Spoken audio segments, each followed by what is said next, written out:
alors ñu waxtaanee beneen actualité mooy la guerre des deux cheikhs. muy Cheikh Dieng nekkoon fi directeur de l'ONAS ak aussi ki nga xam ne moom mooy le ministre Cheikh Tidiane Dièye. ku ci nekk di génn mu mel ni accusation contre accusation au moment où régime bu bees bi ñoom jubal jubanti la ñuy wax à moins de 4 mois bañ fi toogee ak léegi ñuy gis ay accusations soit de marché de gré à gré wala ay type de corruption comme joxe fi benn véhicule alors que bokkul ci projet bi nan nga jàngatee bi les situations.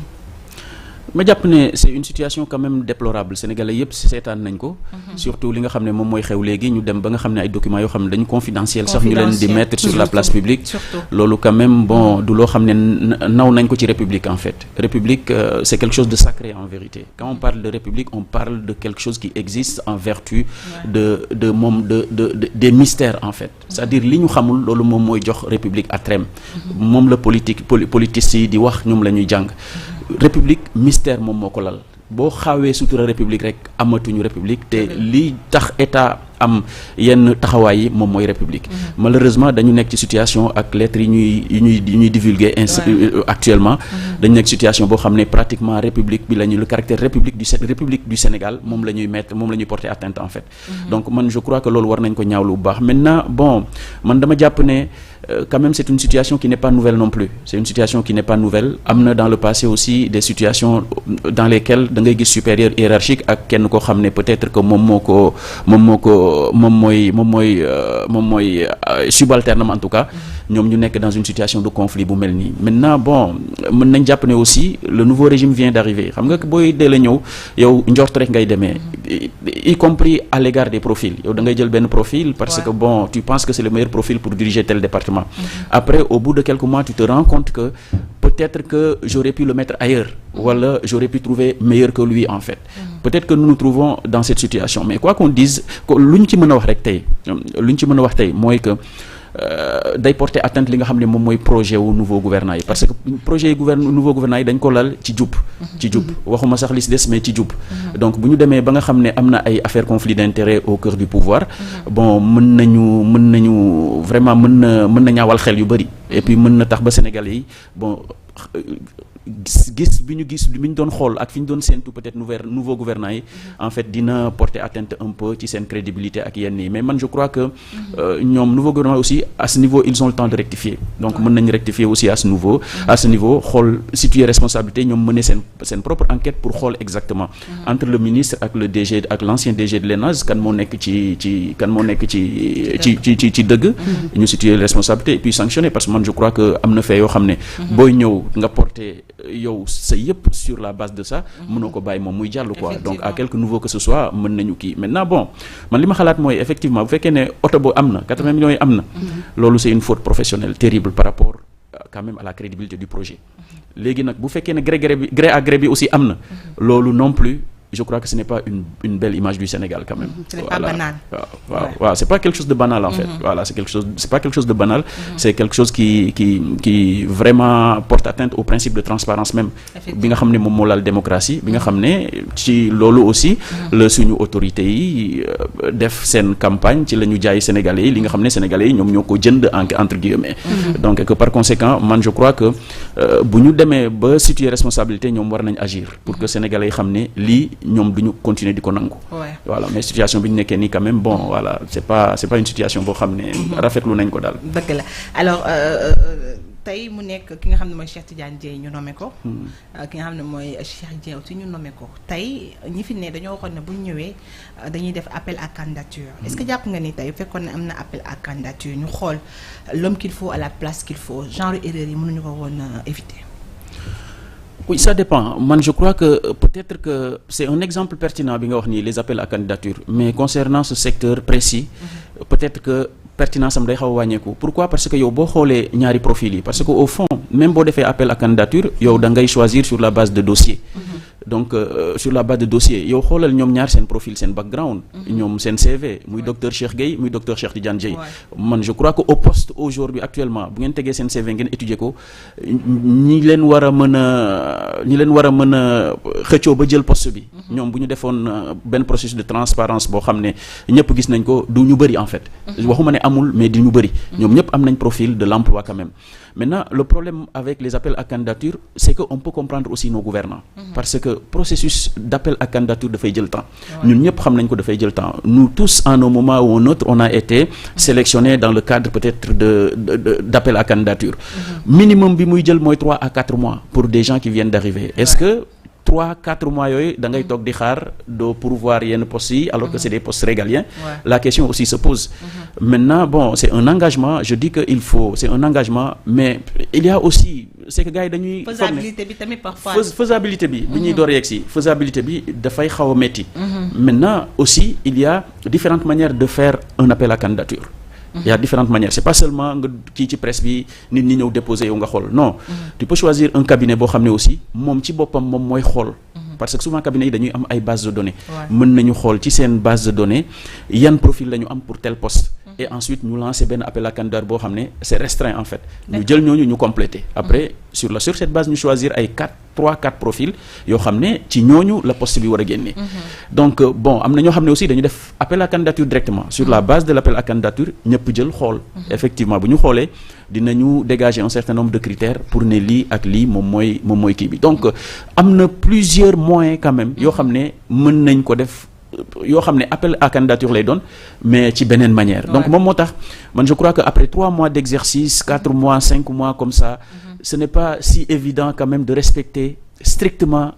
loolu ce n'est pas si parce que ñu ñëpp xam nañ appel à candidature nu muy demee surtout bu nekk ay postes internationaux donc moo tax man sur ce plan quand même j'essaie un peu ma dawal compréhension xam ne c'est pas quelque chose de simple et que par conséquent loolu peut-être à l'avenir mën nañ xool nan nañ mën a def pour développer volet boobu. D'accord, donc on va rester avec ce régime nga xam ne son premier ministre Ousmane Sonko daa waxoon ne du dem défier sa DPG tant que li nga xam ne mooy règlement intérieur u Assemblée nationale daal di ñu koy tëggaatuñ ko alors vendredi yi gis ne amoon na benn projet de modification de ce règlement intérieur là ba ñu voté ko et au moment où tey projet boobu ñu soumettroon ko au président de l'Assemblée nationale moom dafa jël tamit daal di koy soumettre au président de la République pour avis mais ñu gis ne au même moment président dafa saisir li nga xam ne moom mooy conseil constitutionnel pour xam ban date moo baax pour daal dissoudre li nga xam ne moom mooy Assemblée nationale boobu donc pour dire que ni y a un problème de Ousmane Sonko dem Assemblée def li nga xam ne mooy sa DPG au même moment mu am problème aussi sur la dissolution position boobu li nga xam ne moom la régime bi taxawee ban jàngat nga ci am. waaw man je crois que xam nga souvent ce sont les moyens politiques qui déterminent l'action des gouvernants en général c'est-à-dire que en un moment yow boo amul yenn moyens politiques yi souvent da ngay nekk dans une position de faiblesse en fait et que souvent nguur buy bëgg a yegg si du bëgg a afficher benn forme de faiblesse parce que sinon dafay vulnérable te vulnérabilité baaxul ci nguur vulnérabilité baaxul même ci dëkk surtout Afrique de l'Ouest bi nga xam ne on fait face quand même à beaucoup de défis donc vulnérabilité boobu dafay dem ba nga xam ne day déteindre ci décision yi nga xam ne moom la autorité yi di jël léegi situation politique bi actuellement moom mooy que pratiquement les forces sont inégales en vérité et cette inégalité des forces se répercute même au niveau de l'Assemblée nationale nañ xool composition Assemblée nationale bi nañ ñoo fa majoritaire ak Benno Bokk Yaakaar voilà c'est-à-dire que opposition bi nga xamoon ne amoon na fa benn poids sax pratiquement dafa disloqué donc ils sont plus dans le même camp c'est-à-dire Yewwi Askan Wi actuellement boo ko xoolee léegi ñoom bokkatuñu pratiquement même gis-gis mu am ci seen sein benn coalition boo xam ne ñoom dañu affiché wu ne ñoom non inscrit donc cela veut dire que régime bi di ñëw contré wul dara Assemblée nationale or pour nga mën a passer yenn réformes yi parce que aussi quoi qu'on dise avant tout député yi ñoom dañuy réfléchir en termes d'intérêt national mais ñoom aussi dañuy xool seen propre intérêt en vérité dañu xool intérêt parti donc loolu boo amee Assemblée nationale boo xam ne noonu lay fonctionner finalement yow da ngay nekk dans une situation boo xam ne da ngay nekk dos au mur donc moyen politique nga xam ne moom la état jox booy gouverner loolu rek nga mën a utiliser loolu mooy premier élément deuxième élément bi mooy bu ñu ko xoolee ba xool le problème c'était aussi le règlement intérieur parce que loolu ça peut frustrer les républicains en fait parce que mënuñu comprendre que Assemblée nationale di fonctionner sur la base d'un règlement intérieur boo xam ne c'est pas à jour pendant 4-5 ans alors que ñoom ñooy voter nos lois loolu c'est déjà révoltant et qu'on peut comprendre de part et d'autre les réactions même si c'est des réactions yoo xam ne mën nañ ko désapprouver maintenant que la chose a été faite ñun amuñu même comportement à l'égard des faits amuñu la même réaction aussi à l'égard des faits c'est-à-dire que nous avons tous des perceptions différentes par rapport aux faits politiques etc loolu aussi mën nañ ko nangul peut-être premier ministre Ousmane Sonko maintenant que le toilettage est fait et que moom demagul Assemblée nationale mais je ne peux pas imaginer lan mooy attitude am lan mooy réponse am par rapport à cette question mais moi je peux penser que ñun on ne réagit pas de la même manière face à certaines situations qu'on juge quand même plus ou moins injustes en vérité loolu moom mooy deuxième élément bi léegi ci dernier élément bi man dama jàpp ne c'est logique et c'est normal et puis Qu'est-ce même qui est logique et normal la dissolution c'est logique D'accord. c'est logique parce que je parlais tout de suite de moyens politiques mais gouvernement buy ñëw boo dissoudre l'Assemblée nationale boo xam ne yow ne amoo fa majorité mais tu ne vas rien faire c'est-à-dire yow réforme yi nga envisage yi nga nekk ci projet bi sax ñoom mënuñu ko def monsieur Diouf est-ce que loolu paradoxal ci jamono ju nga xamante ne ñoom bi ñuy nekk ci opposition bi ñoom dañoo bëggoon mu daal di am cohabitation foofee nga xamante ne moo di Assemblée nationale oui mais xam nga cohabitation lan moo koy déterminer mooy élection en vérité c'est-à-dire que ñoom fi mu ne nii dañu jàpp ne war nañ dissoudre Assemblée nationale pour am les moyens politiques leurs actions mais rien ne dit que ñun bu ñu demee élection ñoom ñooy am contrôler Assemblée parce que ça c'est déterminé par l'élection et les électeurs actuellement donc loolu aussi ça pèse donc mën nañ leen ko nangul en fait pour ñu wut ay moyens politiques donc ñoom nee nañu pour ñu am ay moyens politiques faire passer les réformes li leen ko mën a may moom mooy ñu dissoudre Assemblée nationale organiser waat beneen élection législative pour mën sa dem léegi bu ñu organiser beneen élection législative moom ñoom mën nañ gagner en ce moment ñoom dañu nekk ci seen logique c'est-à-dire day am une forme de cohérence ci seen logique dinañ am moyen yu ñu mais bu fekkee ne par exemple force yi aussi dafa xaw a inégal dinañ nekkaat ci beneen jeu politique boo xam ne peut-être day def appel à yeneen subterfuge léegi ma termine rek ci assemblée nationale ci règlement intérieur bi je veux juste dire que par rapport au règlement intérieur moi je crois que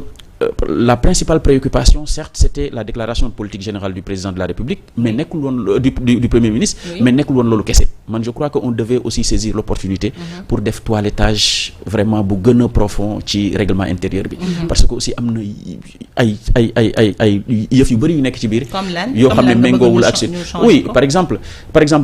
boo xoolee par exemple dafa am décalage entre par exemple durée wu président de l'Assemblée nationale ak mandat wu certains députés surtout ñi nga xam ne dañ leen di élire au niveau des commissions et affaires yooyu je ne suis pas spécialiste quand même du droit parlementaire mais xam naa ne souvent dafay am ay divergences yu mel noonu boo xoolee les élections au sein des commissions aussi souvent dafay défavoriser yenn groupes yi comme les non inscrits et cetera et puis bon am na aussi yeneen y a daal beaucoup d'aspects yoo xam ne au niveau de l'Assemblée nationale mënoon nañ profiter wu ñu xoolaat ko càmbar ko étudier ko pour xool ndax yem na ak suñu niveau démocratie mais bu fa yemul ñu xool nan lañ ko mën a améliorer. et puis moom malheureusement c'était juste pour nu ñu ko waxee sax defaat ci biir bi les règlements intérieurs disposition bi nga xam ne Ousmane Sonko day ñëw et c'est malheureux. Voilà c'est ça qui est dommage en fait parce que on était dans l'urgence on voulait sauver une situation comme toujours en fait au Sénégal. Au Sénégal on veut toujours sauver des situations ñu jël benn kii pour rafistoler en vérité mais xam nañ ne ñun ñëpp il y a des limites ci règlement intérieur bi boo ko xoolee au fond et que par conséquent waroon nañ profiter ñu def en sorte que yëpp mën a ñu étudier yenn impairs yi au niveau de règlement intérieur. D'accord am na solo alors on va parler de la presse ñu gis ne yow déjà vous êtes journaliste